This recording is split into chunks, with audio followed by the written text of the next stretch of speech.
Hi, welcome to the Silver Spleen. My name is Spider Stacy, and this is my review of Nightfall. Okay, you got me. I finally watched this fucking movie. You happy now?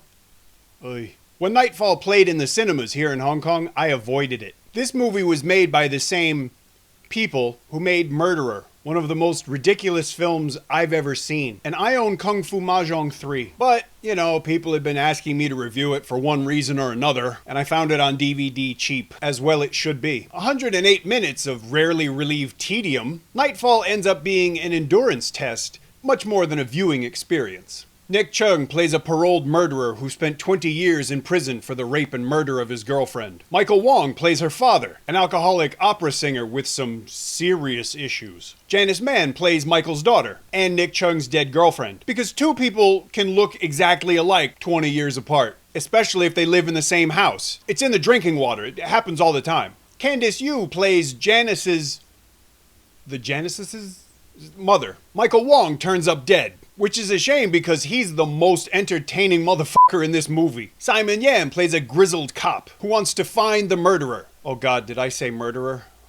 He wants to find the perp. Cherry Ngan plays his alienated daughter. Nobody plays his wife because she's dead. Nobody killed her, she's just there to set up the plot device of the single cop father thing. You know, like Simon Yam played in Black Ransom. Kate A plays a cop on Simon's team. And she also wants to come off the bench, so to speak. Because women love old, unmarried men with baggage. No, really, it's true.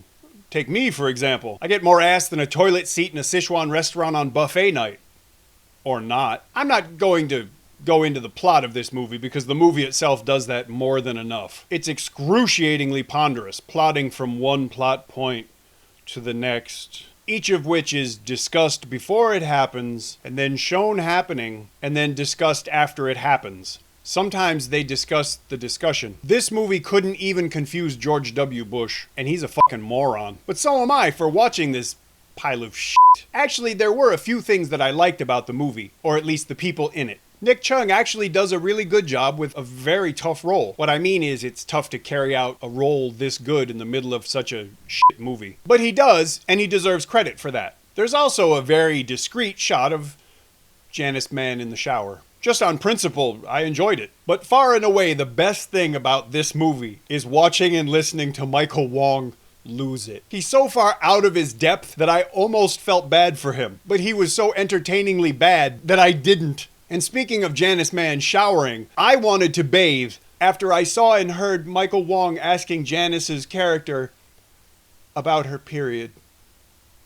I felt dirty and wrong, and not in a good way, but not as ashamed as I felt for sitting through this mess. Now, to be honest, this movie wasn't as infuriating as I expected it to be, but it was bad. It's horrible. It's a mess. If you want to find that out for yourself, buy a disc. Don't download the movie. In the description, there's a link where you could do just that. You can buy this movie and not steal it. If you enjoyed this review, please leave me a comment. If you didn't enjoy the review, leave me a comment anyway. Please think about subscribing to the channel because that way you'll get to see all the new videos as soon as they're released, which may or may not be a good thing.